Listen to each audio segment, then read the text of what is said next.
ഓം ശ്രീ ഗണേശാശാരദാ ഗുരുഭ്യോ നമഃ.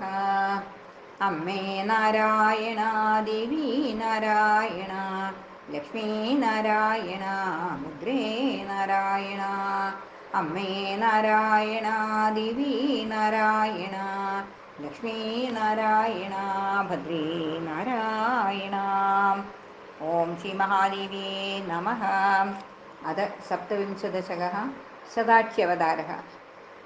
दैत्यपुरा कश्चन दुर्गमाख्यः प्रसादितात् पद्मभवातपोभिः अवैदिकं वैदिकमप्यगृह्णान् मन्त्रं समस्तं दिविषज्जयैषि वेदे गृहीरे दितिजेन विप्राः श्रुतिस्थिरा विस्मृतवेदमन्त्राः सान्ध्यानि कर्माण्यपि नैव चक्रुः क्षितिस्त्वा वेदध्यायना बभूवः हतेषु मन्त्रेषु अखिलेषु पूजा यज्ञादिभूमौ न कृतं मनुष्यैः सुरासक्तस्तदलापखिन्ना दैत्येन युद्धे बलिनाजिताश्च त्यक्त्वा दिवं दे गिरिगह्वरेषु निलीय वर्षाणि बहूनि निन्युः पृष्ठेरभावात् धरणी च शुष्क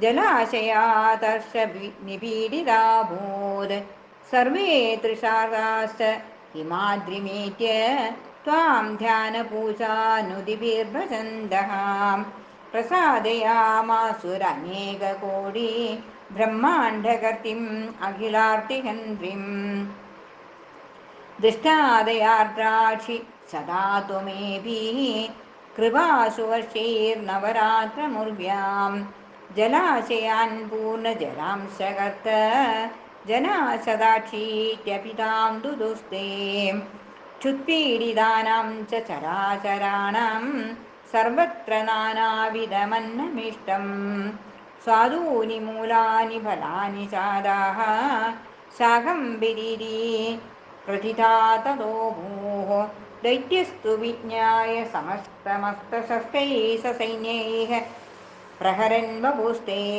रणाङ्गणे सायिकविग्धदात्रः सशब्दमुर्व्यां तरुवत्पपार स चासुरात्मा खलु वेदमन्त्रान् चिरं फटं स्वाम् अभिवीक्षमाणः ददायुराविश्य परात्मनि त्वय्यवावमुक्तिं विशदां सुराणां वेदान् कृदानब्ज भवानने त्वं पुनश्च निक्षिप्य जगत्सुराक्षां कृत्वानुदा देवगणैर्नरेश तुष्टातिरोहु करुणार्द्रनेत्रा भक्तस्य वै दुर्गतिनाशिनी त्वं सुखप्रदा दुर्गमहन्त्रिमादः दुर्गेति नाम्ना विदिता च लोके विचित्ररूपास्तव देवि लीलाः कोऽप्यस्ति चित्ते मम दुर्गमोऽयं जातस्त्वया नैव मया तु देवी यः सन्दतं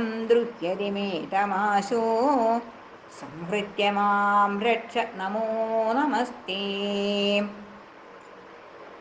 इति सदाच्यवतारनाम सप्तविंशदशकम्. ओं श्रीमहादेव्ये नमो नमः.